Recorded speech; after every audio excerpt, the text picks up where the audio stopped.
کون ہے علی کی بیٹی؟ اتنی باعزت ہے میری شہزادی کہ ثانی زہرا بن گئی،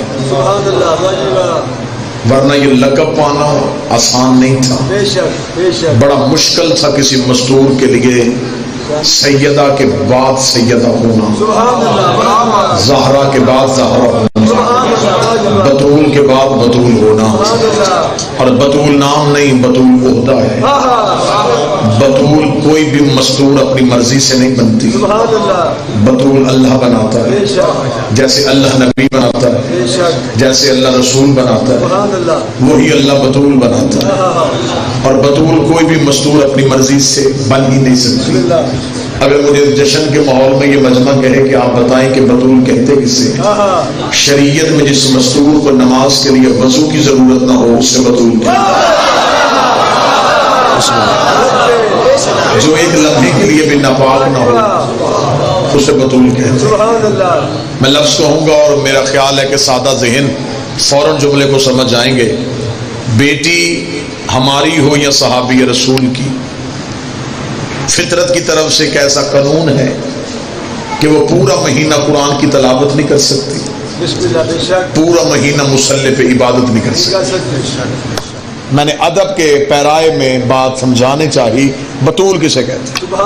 میں لفظ پھر کہتا ہوں، بیٹی ہماری ہو یا صحابی رسول کی، یہ قانون اللہ کی طرف سے اسے دیکھنا پڑتا ہے۔ لیکن بطول کسے کہتے ہیں؟ جسے پوری زندگی قرآن تلاوت سے نہ روکے، جسے پوری زندگی مصلی عبادت سے نہ روکے۔ صرف لفظ بطول سمجھاؤں تاکہ مجھے عالیہ سمجھانے میں آسانی ہو۔ بی بی بھی بطول ہے، یہ پورا گھر بطول ہے، کیونکہ اس بی بی کا لقب ہے ثانی زہرا، دوسری زہرا۔ اور پھر ایک لفظ کہنے لگا، اور مجھے ایک بندہ مجمع سے چاہیے جو مجھے اس سطر کی تائید کرے، یہ تھی جناب سیدہ بنت علی عالیہ بی بی کی عزت، فاتح شام کی عزت۔ یہ ثانی زہرا بنی، لیکن قیامت تک اس ثانی زینب نہیں بن سکتی۔ سیدہ کونین عزت دیں آپ کو، بڑی مشکل بات آپ نے، یہ زہرا کی جگہ پہ ثانی زہرا ہوئی، لیکن کوئی عالیہ کی جگہ پہ پھر ثانی زینب نہ ہو سکے۔ اس کا مطلب زمانے میں اگر کوئی مستور ہے جس کی برابری کوئی نہیں تو وہ صرف اور صرف علی کی بیٹی۔ اب کیونکہ مجمع بالکل سادہ ہے تو مجھے بات سمجھانی پڑے گی، ورنہ میں یہیں سے بھی بات گزر جاتا تو موضوع بڑا اچھا تھا، لیکن یہاں میں بات سمجھاؤں۔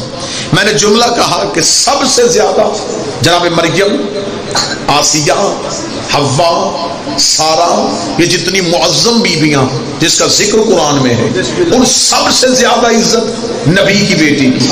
جناب زہرا مریم سے بھی افضل، حوا سے بھی افضل، آسیہ سے بھی افضل، سارہ سے بھی افضل، لیکن پھر جناب زہرا پہ آ کے فضیلت رکی۔ پھر علی کے گھر یکم شبان کو ایک بیٹی ہے، اس نے اپنی عزت اتنی بڑھائی کہ وہ جناب سیدہ کے برابر ہو گئی۔ اب پھر اس کے بعد کوئی بھی ثانی زینب نہ ہو سکا۔ اب میں ایک ہی بات میں پوری گرہ کھولنے لگا ہوں۔ جناب حوا کی بہت عزت ہے، سب سے پہلی عزت دار مستور جناب حوا ہے، لیکن جناب حوا یہ نہیں بتا سکتی کہ باپ کی عزت کیا ہے۔ جناب حوا نہیں بتا سکتی کہ ماں کا احترام کیا ہے، اس لیے کہ حوا کی ماں بھی نہیں، حوا کا باپ بھی نہیں۔ حوا کے پاس سیرت میں ہر چیز ہے، لیکن ماں باپ کی عزت نہیں، کیونکہ تھے نہیں۔ اس کا مطلب دوسری عزت والی بی بی جناب مریم، مریم بہت عزت والی ہے، لیکن مریم نہیں بتا سکتی کہ شوہر کا احترام کیا ہے۔ حوا کے پاس باپ نہیں ہے، مریم کے پاس شوہر نہیں ہے۔ بڑی عزت ہے جناب آسیہ کی، لیکن آسیہ نہیں بتا سکتی کہ مومن شوہر ہو تو عزت کا طریقہ کیا ہے، اس لیے کہ وہ تو فرعون کے گھر میں رہتی ہے۔ جناب زہرا عزتوں میں سب سے بڑھ گئی، لیکن زہرا یہ نہ بتا سکی کہ بھائی کا احترام کیا ہوتا ہے، بھائی کے ساتھ کیسے چلتے ہیں۔ لیکن جب علی کی بیٹی آئی پھر حد ہو گئی، بی بی نے باپ کا احترام بھی بتا دیا، شوہر کی عزت بھی بتا دی، حسین کے چارزاد حسین بن کے زمانے کو بتا دیا۔ اگر بیٹی زینب جیسی ہو تو وہ حسین بن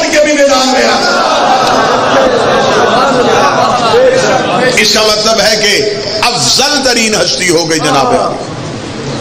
اب یہاں میں ایک جملہ کہوں گا کیونکہ ہمیں اگر عالیہ کی فضیلت بھی پڑھنی ہے تو وہ مصیبت سے پڑھنی ہے، کیونکہ اس بی بی کی پوری زندگی میں مصائب، لہذا بہت آپ بڑے بڑے خطبہ کو دیکھیں گے وہ جناب عالیہ کی عزت ڈھونڈ ڈھونڈ کے پڑھیں گے، کیونکہ بی بی کی پوری زندگی میں مصائب ہے۔ اب بی بی کے مصائب میں سے میں فضائل نکالنے لگا، فضائل پڑھ رہا ہوں میں۔ آپ نے پوری زندگی سنا جناب عالیہ کی ایک عزت سنی، لیکن میں ایک علیحدہ رنگ سے پڑھنے لگا۔ مکہ فتح ہوا، خانہ کعبہ کے اندر بت تھے، توجہ پوری رکھیے گا سب، بالکل تعداد نہیں چاہیے لیکن میں موضوع سنانا چاہتا ہوں۔ خانہ کعبہ کے اندر بت تھے، اللہ نے رسول سے کہا کہ کعبہ بتوں سے پاک کی تھی، رسول نے اپنے شانوں کو جھکایا اور علی کو بلایا، اے علی میرے کاندھوں پہ سوار ہو کے ان بتوں کو توڑیے۔ اور شیعہ نے بھی لکھا، سنی نے بھی لکھا کہ امیر المومنین حضرت علی رسول کے کاندھوں پہ کھڑے ہوئے، سنا نا جی سب، اور علی نے کعبہ کو بتوں سے پاک کیا۔ یہ رسول کے کاندھے صرف رسول کے کاندھے نہیں تھے، مہر نبوت بھی تھے۔ ادھر لا الہ الا اللہ لکھا تھا، ادھر محمد رسول اللہ لکھا تھا، درمیان میں علی ولی اللہ کھڑا ہوا۔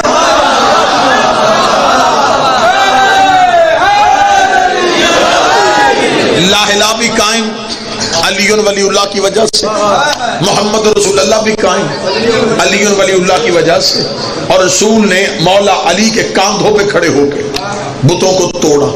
یہ وہ رسول ہے جو نیچے کھڑا ہے، جو رات کو عبادت کے لیے اٹھتا ہے اور خدا کہتا ہے یا ایھا المزمل قم اللیل الا قلیلا، اے کملی اوڑھنے والا نبی راتوں کو اٹھا کر لیکن تھوڑا، اس لیے کہ تو زیادہ دیر کھڑا رہتا ہے تیرے پاؤں سوجتے ہیں، میں اللہ برداشت نہیں کرتا۔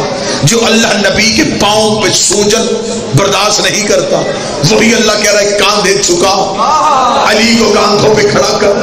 یار میرے مالک رسول اللہ، یہ وہی علی ہے جس نے زمین پہ بیٹھ کے انگلی کے اشارے سے آسمان کا سورج پلٹایا تھا۔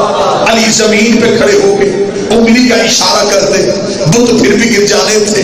جو رسول انگلی کے اشارے سے چاند اور ٹکڑے کر سکتا ہے، کیا وہ رسول زمین پہ کھڑا ہو کے بتوں کو نہیں گرا سکتا تھا؟ طاقت نبی کے پاس بھی تھی، طاقت علی کے پاس بھی تھی، لیکن پھر بھی خدا کا حکم آیا نہیں نبی تیرے کاندھوں پہ علی کو کھڑا کرنا ہے۔ رسول کے کاندھوں پہ علی کھڑے ہوئے۔ سنی کتابوں میں لکھا ہے، صحابہ نے آ کے رسول سے پوچھا یا رسول اللہ بزرگ بھی تھے، آپ کہتے تھے کوئی اور صحابی علی کو اٹھا لیتا، آپ نے علی کو کیوں اٹھایا؟ اب اسی جملے کے لیے اللہ نے نبی کے کاندھوں پہ علی کو کھڑا کیا تھا۔ میں موضوع جناب زینب سنانے لگا ہوں۔ فرمایا یا رسول اللہ آپ نے علی کو اپنے کاندھوں پہ کیوں کھڑا کیا؟ فرمایا اس لیے کہ میرے علاوہ کوئی علی کو اس لیے نہیں اٹھا سکتا تھا، یہ امامت کا بوجھ ہے، سوائے نبوت کے کوئی اٹھا نہیں سکتا۔ یہ امامت کا بوجھ تھا، سوائے نبوت کے کوئی اٹھا نہیں سکتا تھا۔ اس کا مطلب کہ علی کو بھائی سمجھ کے نہیں اٹھایا، علی کو امام سمجھ کے اٹھایا، اور امامت کا بوجھ سوائے نبوت کے کوئی اٹھا نہیں سکتا۔ امامت کا بوجھ سوائے نبوت کے کوئی اٹھا نہیں سکتا۔ شہر ہوتا تو پوری رات اس جملے کی داد ہوتی، لیکن میں بے نیاز ہو کے تمہارے دلوں میں جملہ رکھنے لگ رہا ہوں۔ رسول نے کہا یہ امامت کا بوجھ ہے، سوائے نبوت کے کوئی اٹھا نہیں سکتا۔ یہ جملہ یاد رکھنا، میں بی بی عالیہ پڑھنے لگا ہوں۔ فرمایا یہ نبوت نے امامت کا بوجھ اس لیے کرنا، یہ امامت کا بوجھ ہے، سوائے نبوت کے کوئی اٹھا نہیں سکتا۔ شام میں خلیفہ علی کی بیٹی جلے ہوئے خیموں میں آئی، بی بی نے سجاد کو کاندھے پہ اٹھایا، کاندھے پہ اٹھا کے بی بی خیمے سے باہر نکلی۔ نبی نے کہا تھا کہ امام کو سوائے نبوت کے کوئی اٹھا نہیں سکتا۔ سیدہ عالیہ نے سجاد کو کاندھوں پہ اٹھا کے زمانے کو بتا دیا میں کربلا میں بیٹی بن کے نہیں آئی، محمد بن کے آئے۔ بسم اللہ۔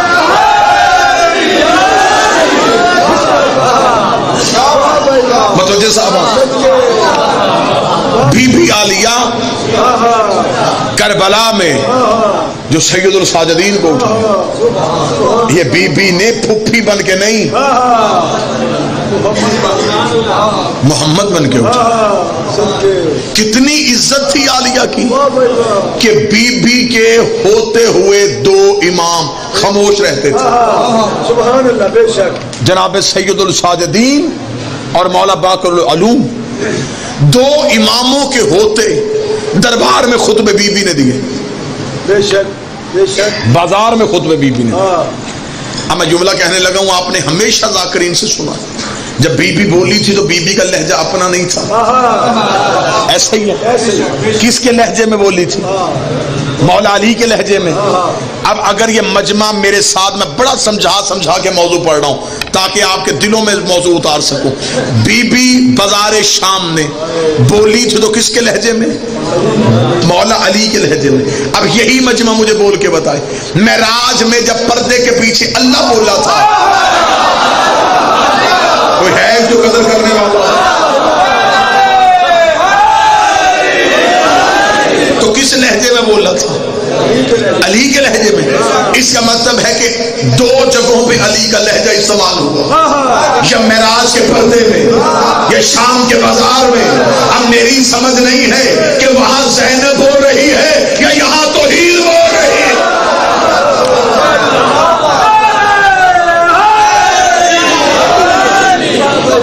دو طاقتوں کے پاس علی کا لہجہ۔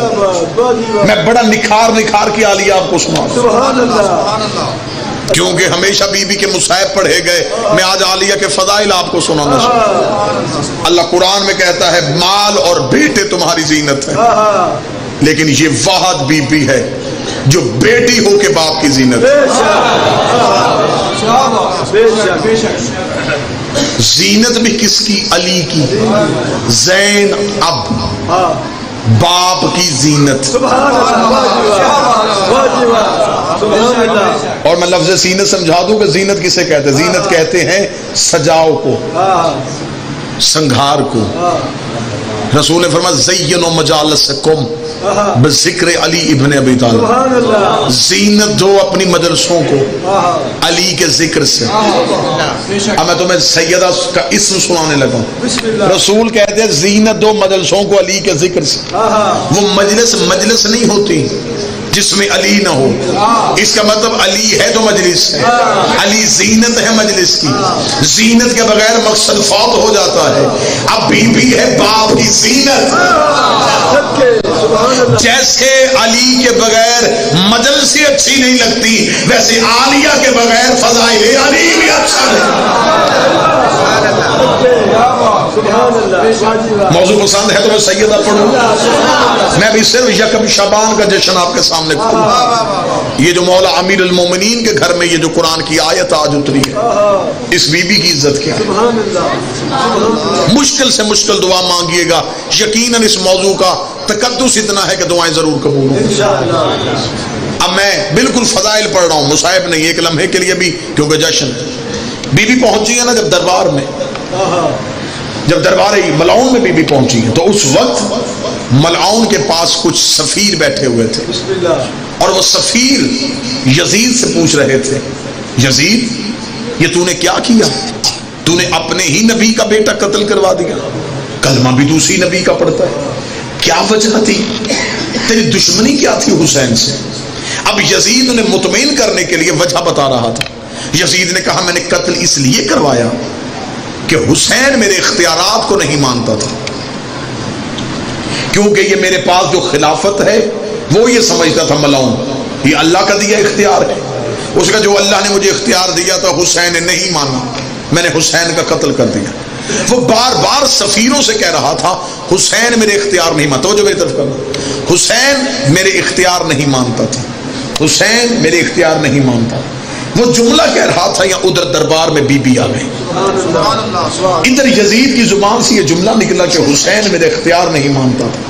بی بی کڑیوں سے سر اٹھایا، سر اٹھا کے بی بی نے اونچی آواز میں کہا یزید میں تجھ سے کوئی بات کرنا چاہتی ہوں، لیکن تیرے دربار میں شور ہے، تھوڑی دیر کے لیے روشن دانوں سے ہوا روک۔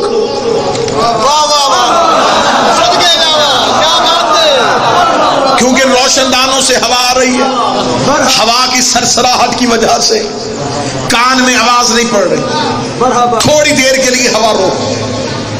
یزید علی اللہ نے پاس بیٹھے سپاہی سے کہا کیا کہہ رہی علی کی بیٹی؟ وہ کہہ رہا بی بی کہہ رہی ہے کہ یہ روشن دانوں سے ہوا روک۔ یزید دیکھ کے کہتا میں کیسے روک سکتا ہوں؟